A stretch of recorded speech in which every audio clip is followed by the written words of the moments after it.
Hello बच्चों, आज हम पढ़ने वाले हैं क्लास 9 का chapter 6 my childhood from the book bee hive. और ये चैप्टर बहुत इम्पॉर्टेंट है और बहुत ही अच्छा है, मोटिवेशनल है। जब आप पढ़ेंगे तो आप जानेंगे कि कितना अच्छा ये चैप्टर है। सबसे पहले बता दें कि ये चैप्टर है डॉक्टर APJ अब्दुल कलाम जी के बचपन के बारे में है। उनकी चाइल्डहुड की ये स्टोरी है और ये जो उनकी ऑटोबायोग्राफी है विंग्स ऑफ फायर, वहाँ से ली गई है। तो चलिए चैप्टर को स्टार्ट करते हैं।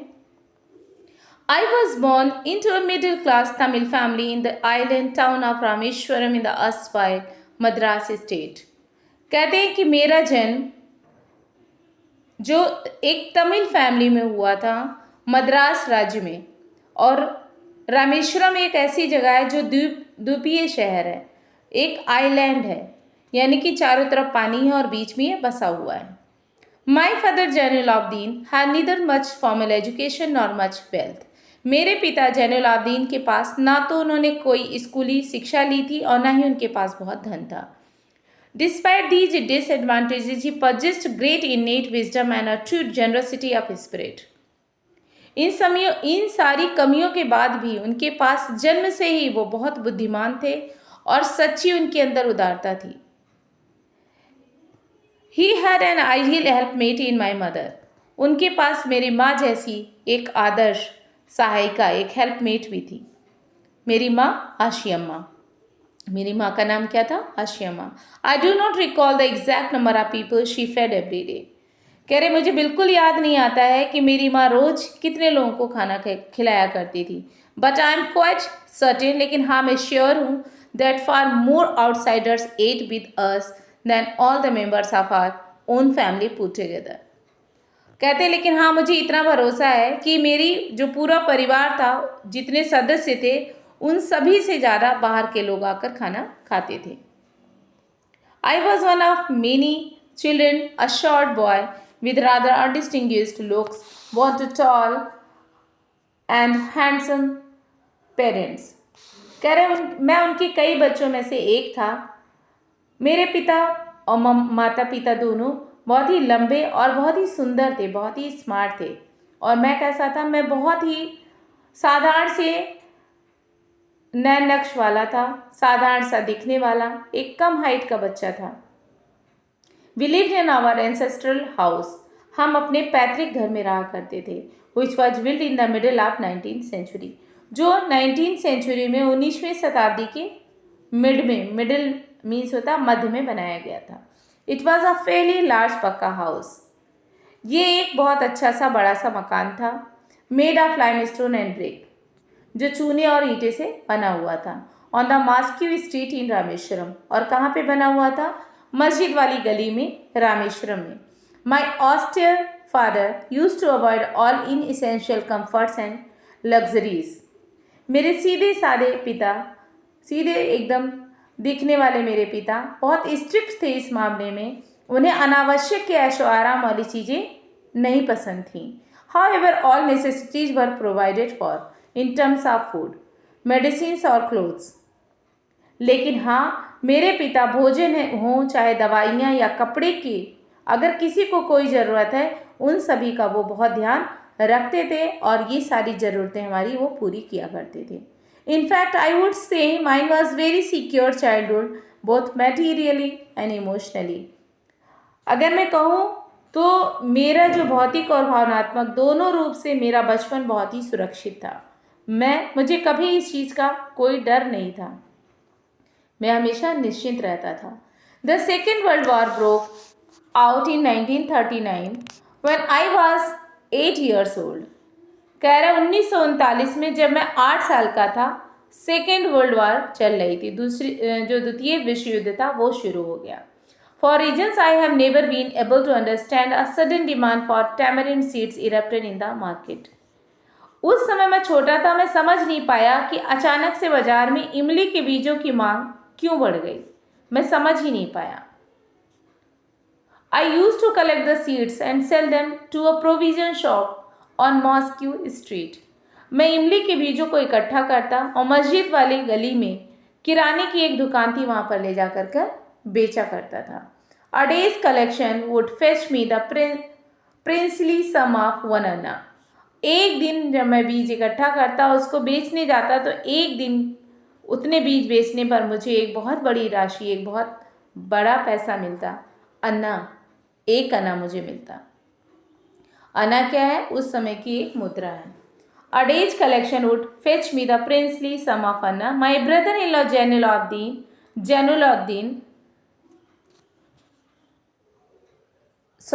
Jalaluddin, my brother-in-law Jalaluddin would tell me stories about the war, which I would later attempt to trace in the headlines in Dinamani. मेरे जो बहनोई थे जलालुद्दीन, वो मुझे वर्ल्ड वार की, विश्व युद्ध की कहानियाँ सुनाया करते थे, जिन्हें मैं बाद में दीनामणि न्यूज़पेपर में जाकर पढ़ा करता था। Our area being isolated was completely unaffected by the war. कह रहे हमारा जो ये एरिया था वो काफ़ी एकांत में था, काफ़ी दूर था, इसलिए यहाँ युद्ध का कोई असर नहीं था। But soon India was forced to join the Allied forces and something like a state of emergency was declared. लेकिन कह रहे जल्दी ही कुछ ऐसा हुआ कि भारत पर दबाव बनने लगा कि वो जो हमारे मित्र देश हैं उनसे वो हाथ मिलाए और वर्ल्ड वार में शामिल हो। और कुछ दिनों बाद इमरजेंसी घोषित हो गई, आपातकाल की घोषणा कर दी गई। The first casualty came in the form of the suspension of the train halt at Rameswaram station. इसका सबसे पहला जो बुरा असर पड़ा वो रामेश्वरम स्टेशन के ऊपर पड़ा। क्यों? क्योंकि रामेश्वरम के स्टेशन पर रेलगाड़ी रुकती थी, उसको रोक दिया गया, यानी कि उसका स्टॉपेज वहाँ पर ख़त्म कर दिया गया। The newspaper now had to be bundled and thrown out from the moving train on the Rameshwaram road between Rameshwaram and Dhanushkodi. और अभी तक जो अब क्या किया जाने लगा, अब जो न्यूज़पेपर आते थे उनको बांधकर चलती हुई रेलगाड़ी से, चलती हुई ट्रेन से रामेश्वरम और धनुषकोडी के बीच रामेश्वरम की सड़क पर फेंका जाता था। The newspapers now had to be bundled and thrown out between Rameshwaram and Dhanushkodi. That forced my cousin Samsuddin, who distributed newspapers in Rameshwaram. अब जो मेरा चचेरा भाई था शमसुद्दीन, वो पेपर बांटा करता था, लेकिन जब इस तरह से पेपर फेंकने लगे, ट्रेन रुकती ही नहीं थी, तो उसे एक और हेल्पर की ज़रूरत पड़ी। To look for a helping hand to catch the bundles, उस न्यूज़पेपर्स के बंडल्स को कैच करने के लिए एज इट नेचुरली उसको ज़रूरत पड़ी। आई फिल्ड द स्लॉट, और कह रहे मैंने इस कमी को पूरा किया। Shamsuddin helped me on my first visit, और कह रहे हैं शमसुद्दीन जो मेरा चचेरा भाई था उसने मेरी ज़िंदगी की पहली कमाई करना मुझे सिखाया। हाफ ए सेंचुरी लेटर, कह रहे लगभग 50 साल बीत चुके, आधी शताब्दी बीत चुकी, I can still feel the surge of pride in earning my own money for the first time. लेकिन आज भी मैं अपनी उस पहली कमाई को, उस पहली सैलरी को जब मैं याद करता हूँ तो आज भी मुझे गर्व महसूस होता है कि किस तरह से, कितनी मेहनत से मैंने उस पैसे को कमाया था। Every child is born with some inherited characteristics into a specific socio-economic and emotional environment. कहते हैं कि हर बच्चा एक बहुत ही विशेष प्रतिभा के साथ, चाहे वो आर्थिक और भावनात्मक परिवेश में कुछ स्पेशल गुणों के साथ जन्म लेता है। And train in certain veg bye figures of authority, और जो उसके आसपास के फैमिली मेम्बर्स हों, आसपास के लोग होते हैं, उन्हीं से उसको ये ट्रेनिंग मिलती है, ये प्रशिक्षण मिलता है कि कैसे वो आगे बढ़ेगा। आई inherited honesty and self discipline from my father. कह रहे मैंने अपने पिता से, मेरे अंदर जो मेरा गुण आया, मेरे अंदर ईमानदारी और आत्मानुशासन का आया, मेरे पिता का ये गुण मेरे अंदर आया। From my mother I inherited faith in goodness, और मेरी माँ की जो क्वालिटी मेरे अंदर आई वो ये था कि मेरा अच्छाई में विश्वास था।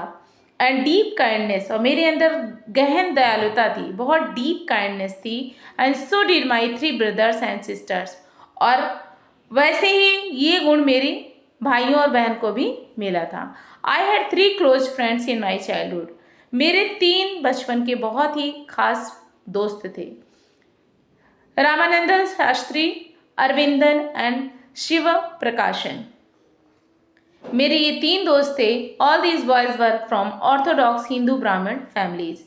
ये तीनों ब्राह्मण परिवार से थे और ऐसा वैसा परिवार नहीं था, रूढ़िवादी हिंदू ब्राह्मण परिवार से ये बिलोंग करते थे मेरे तीनों मित्र। As children, none of us ever felt any difference amongst ourselves because of our religious difference and upbringing. In fact, Ramanand Shastri was the son of Pakshi Lakshman Shastri. कह रहे हम सब बच्चे थे और हमें कभी भी ऐसी परवरिश हम सभी के पेरेंट्स ने की थी कि कभी हमारे दिमाग में आया ही नहीं कि हम अलग रिलीजन के हैं या अलग धर्म के हैं। कभी इस चीज़ का पता ही नहीं चला। ऐसा पालन पोषण हम सभी का किया गया था। इनफैक्ट बताते हैं कि जो मेरा दोस्त था रामानंद शास्त्री, वो पाक्षी लक्ष्मण शास्त्री का बेटा था, the highest priest of the Rameswaram temple. और ये जो शास्त्री जी थे ये रामेश्वर मंदिर के बड़े पुजारी थे, ये उनका बेटा था। And later he took over the priesthood of the Rameshwaram temple from his father. बाद में ये मेरा जो दोस्त था, ये जो मेरा मित्र था, रामेश्वरम मंदिर के पुजारी का कार्यभार इसने ग्रहण कर लिया अपने पिता के बाद। Aravindan went into the business of arranging transport for visiting pilgrims. Aravindam आने वाले जो तीर्थ यात्री आते थे, पिलग्रिम्स आते थे, उनको यात्रा कराने के व्यवसाय में लग गया। यानी कि वो विजिट कराया करता था, ट्रांसपोर्ट का उसने काम शुरू कर दिया। जो तीर्थ यात्री आते थे उनको पहुंचाता था। एंड शिवा प्रकाशन became a catering contractor for the southern railways. और जो मेरा तीसरा मित्र था शिव प्रकाशन, वो साउथ रेलवे में वो क्या करने लगा, कैटरिंग का काम, कैटरिंग कॉन्ट्रैक्टर का काम करने लगा। यानी कि ठेकेदार बन गया, किसका, अरेंज करता था भोजन का। During the annual Shri Ram Kalyanam ceremony, our family used to arrange boats with a special platform for carrying idols of the Lord from the temple to the marriage site situated in the middle of the pond called Ram Tirtha, which was near our house.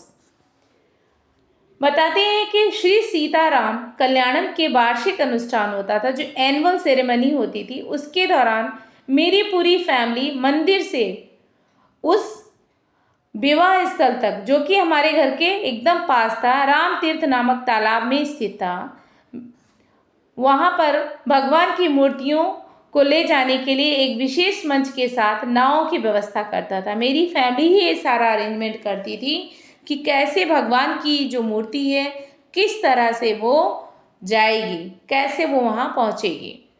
Events from the Ramayana and from the life of prophet were the bedtime stories my mother and grandmother would tell the children in our family.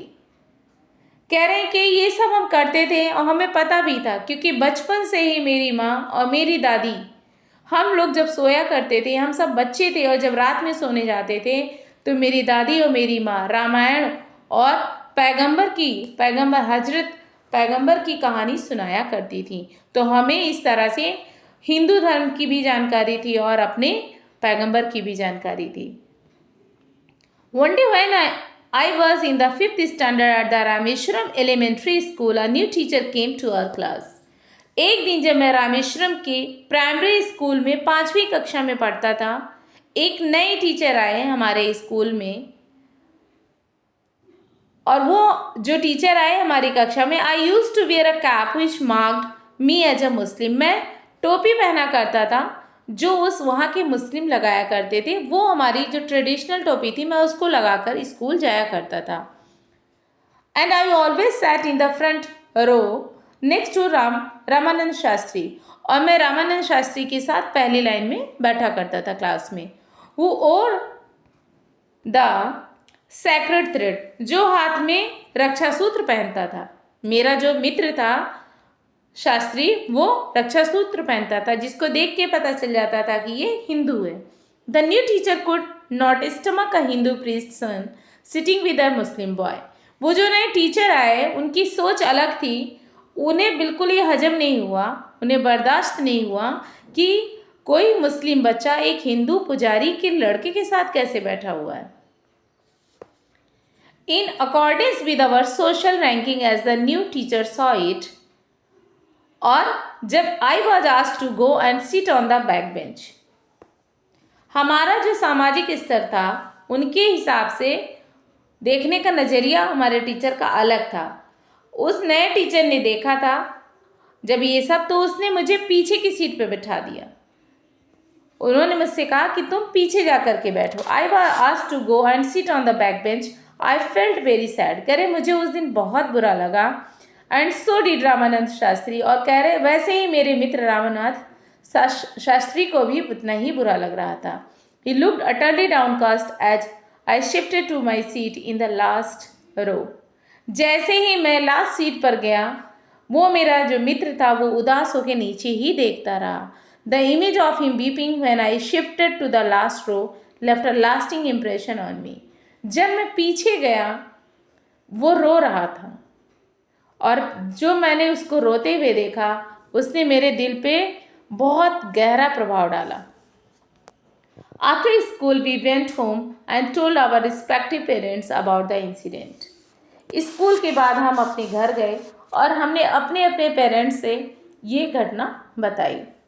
Lakshman Shastri summoned the teacher and in our presence told the teacher that he should not spread the poison of social inequality and communal intolerance in the minds of innocent children. Lakshman Shastri जो मेरे मित्र के पिता थे, उन्होंने teacher को बुलाया और हमारी प्रेजेंस में, हमारे ही सामने उन टीचर से कहा कि आप इन मासूम बच्चों के दिमाग में इस तरह से सामाजिक असमानता और इस तरह से सांप्रदायिक असहनशीलता का जहर नहीं फैलाना चाहिए। आपको बच्चों में धर्म और जाति का बीज नहीं बोना चाहिए। आप ये बहुत गलत कर रहे हैं। He bluntly asked the teacher to either apologize or quit the school. उन्होंने स्पष्ट शब्दों में कहा कि या तो आप माफ़ी मांगिए या तो इस पूरे आइलैंड को, इस स्कूल को छोड़कर हमेशा के लिए चले जाइए। Not only did the teacher regret his behavior, उनकी बातों को सुनने के बाद उस टीचर को बहुत पछतावा हुआ, but the strong sense of conviction Lakshman Shastri conveyed ultimately reformed this young teacher.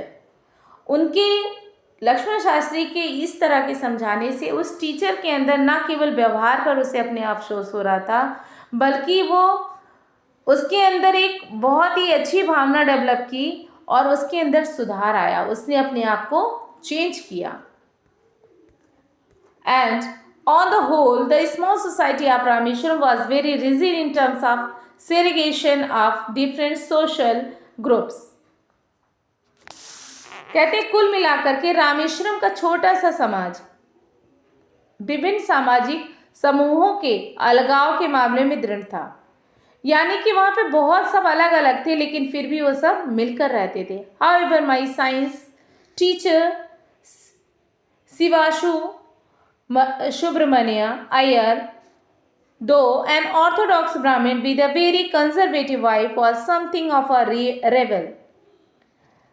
बताते हैं कि मेरे जो साइंस के टीचर आए शिव सुब्रमण्य अय्यर, वैसे तो वो बहुत ही कंजर्वेटिव, उनकी वाइफ थी, ऐसी फैमिली से थे, लेकिन वो ऐसे ऑर्थोडॉक्सी नहीं थे। वो इन सब का विरोध करते थे, इन सब को वो बिल्कुल भी नहीं मानते थे। जितने भी आडंबर थे इन सब को बिल्कुल भी नहीं मानते थे। He did his best to break social barriers so that people from varying backgrounds could mingle easily.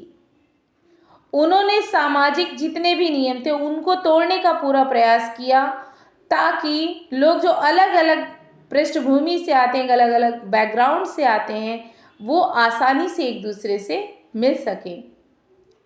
He used to spend hours with me. वो घंटों मेरे साथ रहा करते थे। And would say, और कहा करते थे, कलाम, I want you to develop so that you are on par with the highly educated people of big cities. और वो हमेशा, लगभग वो रोज़ मुझसे ये कहा करते थे कि कलाम, मैं चाहता हूँ कि तुम उन्नति करो, तुम इतनी सक्सेस पाओ जिससे तुम बड़े शहरों के ऊंचे ऊंचे पढ़े लिखे लोगों के समान बन जाओ, उनके साथ बैठो। One day he invited me to his home for a meal. एक दिन उन्होंने मुझे डिनर पर इनवाइट किया, मुझे भोजन पर बुलाया। His wife was, बेटा इसमें डिनर नहीं लिखा है, सॉरी, लिखा है कि मुझे उन्होंने खाने पर बुलाया। His wife was horrified at the idea of a Muslim boy being invited to dine in her ritually pure kitchen. अब वो ब्राह्मण फैमिली और ये मुस्लिम, इनके टीचर ने इन्हें बुलाया। अब इन्हें जाने में थोड़ा सा हेजिटेशन हो रहा था, और जो वो सर थे, जो वो टीचर थे, उनकी वाइफ बहुत ही रूढ़िवादी हिंदू धर्म को मानती थी और बहुत ही रूढ़िवादी विचारों की थी। वो ये सुन के बहुत डरी हुई थी कि एक मुस्लिम लड़का उनके घर खाने पे आने वाला है। She refuse to serve me in her kitchen. उन्होंने मुझे अपने रसोई घर में भोजन परोसने से मना कर दिया। उन्होंने कहा मैं नहीं खिलाऊंगी। Shiva Subramania Iyer was not perturbed. वो जो मेरे टीचर थे शिव सुब्रमण्य, वो बिल्कुल भी परेशान नहीं हुए, उनके लिए नॉर्मल था। Not did he get angry with his wife, और ना वो अपनी वाइफ पर नाराज हुए। But instead served me with his own hands and sat down beside me to eat his meal. बल्कि उन्होंने मुझे खाना अपने हाथों से परोसा और अपना भी भोजन निकाल के वो मेरे बगल में बैठकर खाने लगे। His wife watched us from behind the kitchen door. जो उनकी वाइफ थी वो किचन के दरवाजे से हम लोगों को देख रही थी। I wondered she had observed any difference in the way I ate rice, drank water or cleaned the floor after the meal. मैं आश्चर्यचकित था ये सोच कि क्या जो मैं चावल खा रहा हूँ उसने मेरे चावल खाने, पानी पीने या जो खाना खाने के बाद फर्श साफ करने में कोई फ़र्क पाया। यानी कि जो मेरे सर खा रहे थे, जो मेरे टीचर जिस तरह से खा रहे थे, क्या मैंने वैसे ही चावल खाया, वैसे ही भोजन किया, और जो भोजन थोड़ा से जो कण नीचे गिर गए थे तो मैंने उसे साफ किया। क्या इसमें कुछ अंतर था कि मैं मुस्लिम था, मेरे अंदर कुछ अंदर था, या वो हिंदू थे, कुछ अलग तरीके से खा रहे थे। मैं यही सोच रहा था कि क्या उन्हें फ़र्क नज़र आया। When I was leaving his house, Shiv Subramania Iyer invited me to join him for dinner again the next weekend. जब मैं उनके घर से जा रहा था तो मेरे जो टीचर थे अय्यर सर, उन्होंने मुझे अगले हफ्ते फिर से बुलाया रात्रि के भोजन पे। अब उन्होंने मुझे डिनर पर बुलाया। उन्होंने कहा अगले हफ्ते फिर आना। Observing my hesitation, he told me not to get upset, saying, once you decide to change the system, such problems have to be confronted. जब उन्होंने मुझे हिचकिचाते हुए देखा तो उन्होंने मेरी हिचकिचाहट को देखकर कहा कि देखो तुम परेशान ना हो। और ये कहते हुए उन्होंने बताया, उन्होंने क्या बोला, कहा एक बार अगर तुम पूरी सिस्टम को चेंज करना चाहते हो ना, एक बार अगर तुमने फैसला कर लिया कि ये जो सामाजिक, ये जो परंपराएं चली, ये जो रूढ़ियाँ चली, इनको हटाना है और इनका सामना कर लोगे तो फिर तुम्हें बार बार इसका सामना नहीं करना पड़ेगा। When I visited his house the next week, और जब मैं अगले हफ्ते फिर उनके घर गया, Shiva Subramania Iyer's wife took me inside her kitchen. मेरे वो जो गुरु थे शिव सुब्रमण्य, उनकी जो पत्नी थी, जो पिछली बार जब मैं आया था तो वो मुझे खाना देने से, परोसने से मना कर दिया था, उन्होंने मुझे अपनी रसोई में ले गई। वो served me food with her own hands. उन्होंने मुझे अपने हाथों से भोजन परोसा। Then the second world war was over and India's freedom was imminent. और उसके बाद द्वितीय विश्व युद्ध खत्म हो चुका था, भारत की स्वतंत्रता एकदम अब निश्चित थी। Indians will build their own India, declared Gandhi ji. और गांधी जी ने ये घोषणा कर दी थी कि अब भारत अपने हिसाब से अपने आप को बनाएगा। The whole country was filled with an unprecedented optimism. पूरा देश एक अलग ऊर्जा से, एक अलग आशा से भरा हुआ था। I asked my father for permission to leave Rameswaram and study at the district headquarters in Ramanathapuram. और कह रहे, मैंने अपने पिता से रामेश्वरम छोड़ने और रामनाथपुरम में जिला मुख्यालय पे यानी कि जो डिस्ट्रिक्ट हेडक्वार्टर था वहाँ जाकर पढ़ाई करने की परमिशन मांगी। He told me as if thinking aloud, Abul, I know you have to go away to grow. Does the seagull not fly across the sun alone and without a nest? जब मैंने अपने पिता से कहा कि मुझे जाना है बाहर पढ़ने के लिए, जैसा कि वो ऊंची सोच रखते थे, बहुत ही हाई थिंकिंग थी, उन्होंने मुझे बताया कि अबुल, मैं जानता हूँ कि तुम्हें आगे जाना है, तुम्हें बहुत सक्सेस पानी है, तुम्हें बहुत बड़ी सफलता मिलनी है और इसके लिए तुम्हें दूर जाना पड़ेगा। You to go away to grow, तुम्हें आगे बढ़ने के लिए यहाँ से आगे जाना पड़ेगा, ये यहाँ की जगह ये छोड़नी पड़ेगी। Does the seagull not fly across the sun, कहते हैं कि जो समुद्री चिड़िया होती है धूप में अकेले बिना घोंसले के नहीं उड़ती है ना, ऐसे नहीं, उसे भी अपना घोंसला छोड़ करके ही वो उड़ना सीखती है। बिल्कुल वैसे ही तुम्हें ये जो अपना घर है ये छोड़ करके तुम्हें आगे अपनी अगर उन्नति करनी है, विकास करना, तो तुम्हें बिल्कुल जाना होगा। He quoted Khalil Gibran to my hesitant mother, your children are not your children, they are the sons and daughters of life longing for itself. उन्होंने खलील जिब्रान का उल्लेख किया। मेरी जो माँ थी वो बहुत सहमी हुई थी। उन्होंने कहा तुम्हारे बच्चे तुम्हारे नहीं हैं, वो जो उनका जीवन है, वो जो उनका जीवन है वो केवल तुम्हारे लिए नहीं है। They are the sons and daughters of life longing for itself. वो अपने लिए उनको कुछ करना है, उन्हें अपनी खुद के लिए भी करना है और देश के लिए भी कुछ करना है। They come through you but not from you, वो तुमने उन्हें केवल जन्म दिया है लेकिन उन्हें नई उम्मीद, नया रास्ता उन्हें खुद चुनना होगा।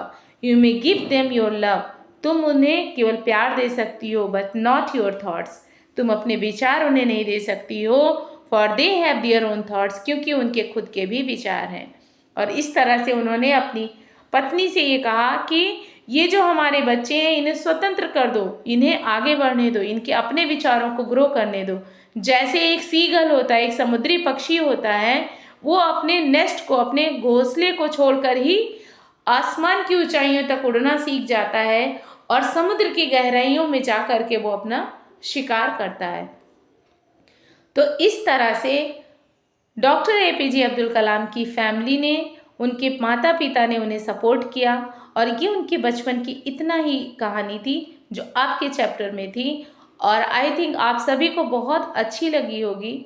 और इस कहानी के माध्यम से आपको यही बताया गया है बच्चों कि आप भी कक्षा 9 में पढ़ रहे हैं, आपको अब अपने सपनों को बुनना चाहिए, एक नया सपना सजाना चाहिए, कुछ अपने जीवन को एक नई दिशा देनी चाहिए। आपको भी सोचना होगा कि आप भी डॉक्टर, इंजीनियर, साइंटिस्ट कुछ भी बन सकते हैं, लेकिन आपके अंदर ये विचार आना चाहिए। और जब ये इतना ऊंचा सपना आपका हो तो उसके लिए लगातार कंटिन्यू आपको मेहनत करनी है।